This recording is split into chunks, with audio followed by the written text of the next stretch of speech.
এবারে মেনুতে যদি এরকম ডাঁটা আলু ঝিঙে পোস্ত থাকে আর থাকে মুগের ডাল আর ঢ্যাঁড়স ভাজা, তার সঙ্গে কচু দিয়ে বড়ার টক, তাহলে খাবারটা খুব সুন্দরভাবে জমে যাবে। নিরামিষ রান্না খেতে একটু খারাপ লাগবে না। ঝিঙে আলু ডাঁটা দিয়ে পোস্ত করার জন্য প্রথমে গ্যাসে কড়াইটা বসিয়ে দিয়েছি। কড়াইতে এবার সর্ষের তেল দিয়ে দিলাম। তেল গরম হয়ে গেছে, ফোড়নে দিলাম জিরে।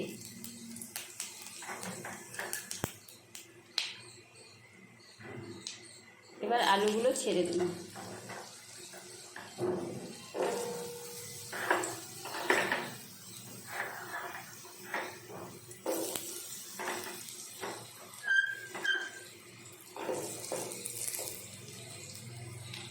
আলুটা ছেড়ে দেওয়ার পর একটু ভাজা ভাজা করে নেব, তারপরে ঝিঙেটা দিয়ে দেবো, নাহলে ঝিঙে দিয়ে জল বেরিয়ে যাবে। আলুটা একটু ভাজা ভাজা হয়ে গেছে, এর ওপরে আমি ঝিঙে আর ডাঁটাটা দিয়ে দেবো।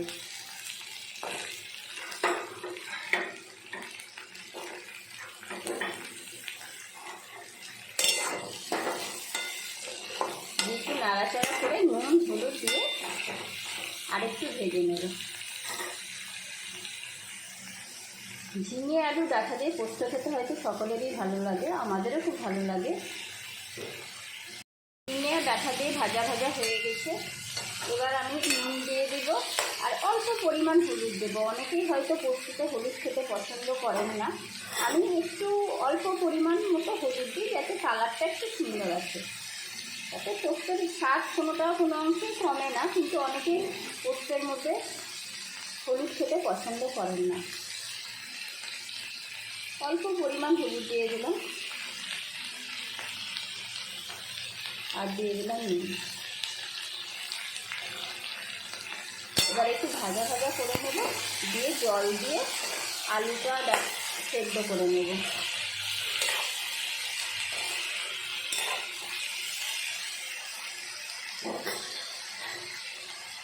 সব কিছু খুব সুন্দরভাবে ভাজা ভাজা হয়ে গেছে, এবার জল দিয়ে দিলাম আর একটা কাঁচা লঙ্কা ছিঁড়ে রেখেছিলাম, সেটাও দিয়ে দিলাম।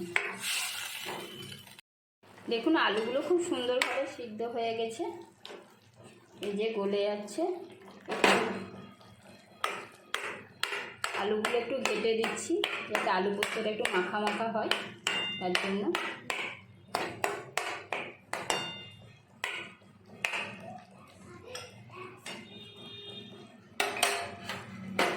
এবার পোস্তটা ঢেলে দেব। দেখুন আমার পোস্ত দেওয়ার পর আলু পোস্তটা একটু ফুটিয়ে নিয়েছি, পোস্তটা এবার হয়ে গেছে। এবার গ্যাসটা অফ করে দিয়ে কড়াই থেকে আলু পোস্তটা ঢেলে নেব একটা বাটির মধ্যে। কচু দিয়ে বড়ার টকটা করার জন্য বড়াগুলো আগে ভেজে নিচ্ছি।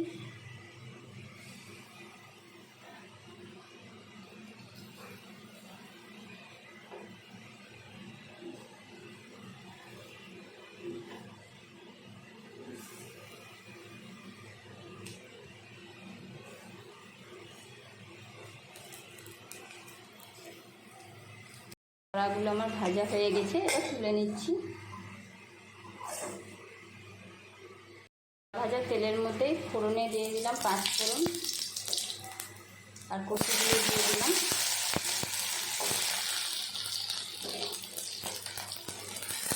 এর মধ্যে দিয়ে দিলাম হলুদ আর নুন, দিয়ে একটু নাড়াচাড়া করে নেব।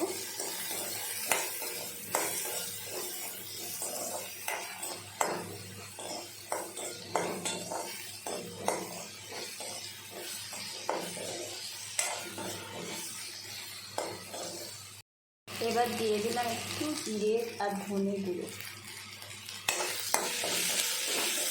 জিরে ধনে গুঁড়োটা দিয়ে একটু ভাজা ভাজা করে নেব, জল দিয়ে কচুগুলো সিদ্ধ করে নেব।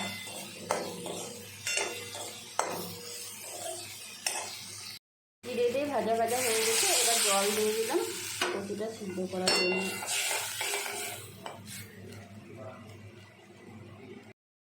কচুগুলো খুব সুন্দরভাবে সিদ্ধ হয়ে গেছে, এবার বড়াগুলো দিয়ে দিলাম। বড়াগুলো দিয়ে একটু ফুটিয়ে নেব, নিয়ে তেঁতুল গুলা জলটা দিয়ে দেবো।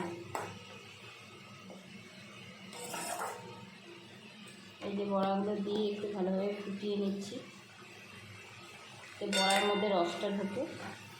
তারপরে তেঁতুলগুলো জলটা দিয়ে দেবো।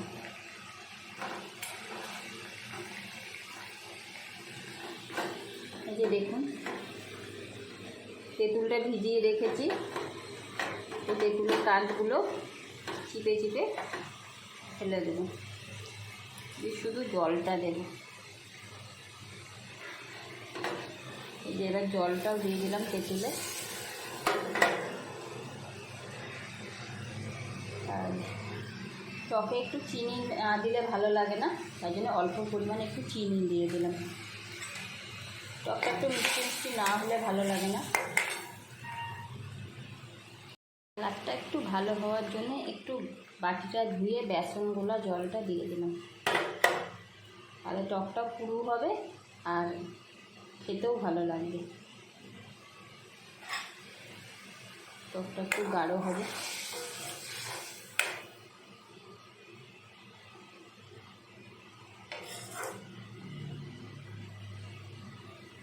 ঝোলটা এবার ফুটে গেছে, এবার আমি নামিয়ে নেব। সব রান্নাগুলোই হয়ে গেছে। যেখানে বড়ার টক, এখানে আলু ডাঁটা ঝিঙে দিয়ে পোস্ত, মুগের ডাল আর ঢ্যাঁড়স ভাজা।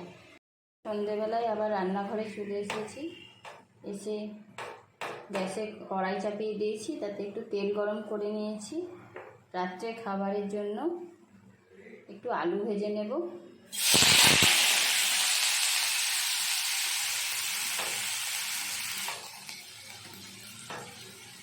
কাঁচা লঙ্কা দিয়ে একটু আলু ভেজে নিচ্ছি, আর ভেজে নেব একটু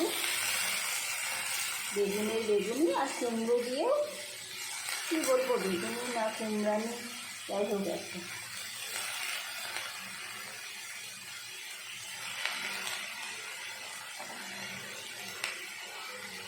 আলুর মধ্যে লবণ দিয়ে দিলাম, হলুদ দিয়ে দিলাম,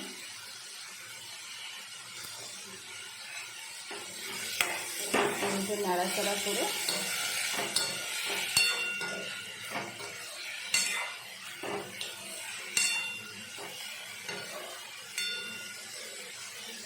দিয়ে দেবো। এবার আস্তে আস্তে আলুটা ভাজা হোক এবং সিদ্ধও হয়ে যায়, তারপরে একটু নেড়ে চেড়ে নেব। আলুটা আমার ভাজা হয়ে গেছে, এবার বেগুনিগুলো ভেজে নেব। তেলটা ঝরিয়ে নিচ্ছি। কড়াইতে তেল গরম করে এবার বেগুনিগুলো করে নিচ্ছি।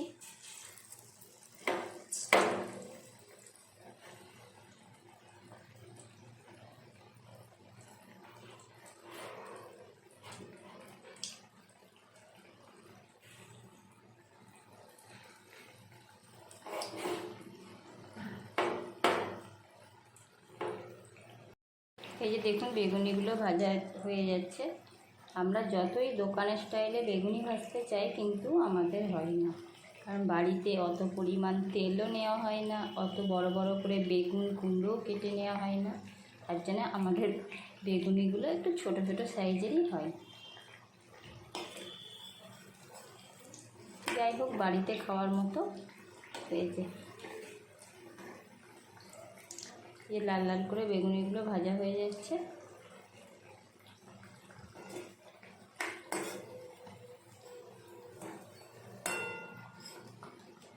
আমার মা করে বেগুনি খুব সুন্দর, একদম দোকানের মতো খাস্তা খাস্তা বড় বড় বেগুনি করে। আমার সাথে বেগুনিটা ঠিক ভাজা হয় না, যাই হোক চলার মতো হয়ে যায়। এই বেগুনিগুলো এবার তুলে নেব। রান্না শেষে আমার এই যে ভাত বাড়া কমপ্লিট হয়ে গেছে। এবার রাত্রে খাবার আমরা খেয়ে নেব। তাহলে এখানেই আমার ব্লগটা শেষ করছি। আপনারা সবাই ভালো থাকবেন, সুস্থ থাকবেন আর সাবধানে থাকবেন।